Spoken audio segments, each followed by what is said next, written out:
Recording by Sargam studio गे छौड़ी लेके अलियो बाराती नाचे न देवो सराती के।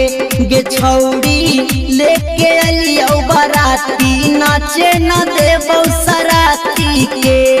नाचे न देवो सराती के, नाचे न देवो सराती के।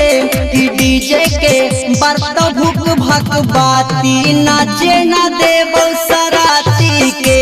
गे छौड़ी लेके अलियो बाराती नाचे न देवो सराती के।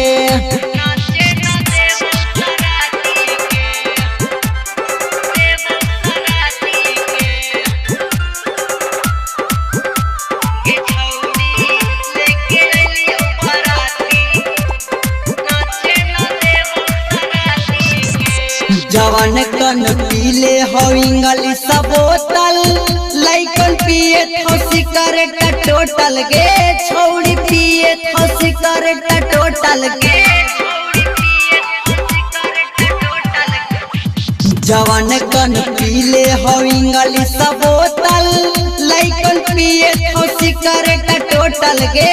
छौड़ी पिए थो सिगरेट टोटल त देखी के फटा तो सबके छाती नाचे न देवो सराती के। गे छौड़ी लेके अलियो बाराती नाचे न देवो सराती के।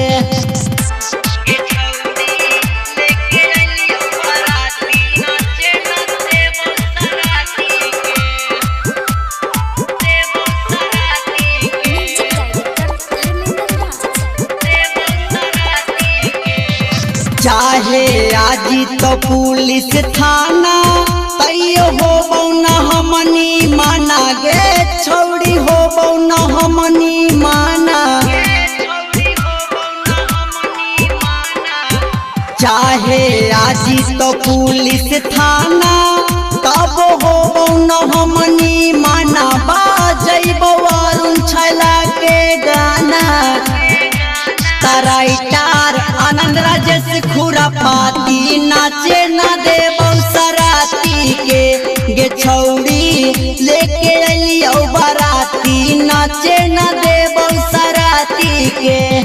नाचे न देवो सराती के, नाचे न देवो सराती के। डीजे के बरता भुक भक बाती नाचे न देवो सराती के। गे छौड़ी लेके अलियो बाराती नाचे न देवो सराती के।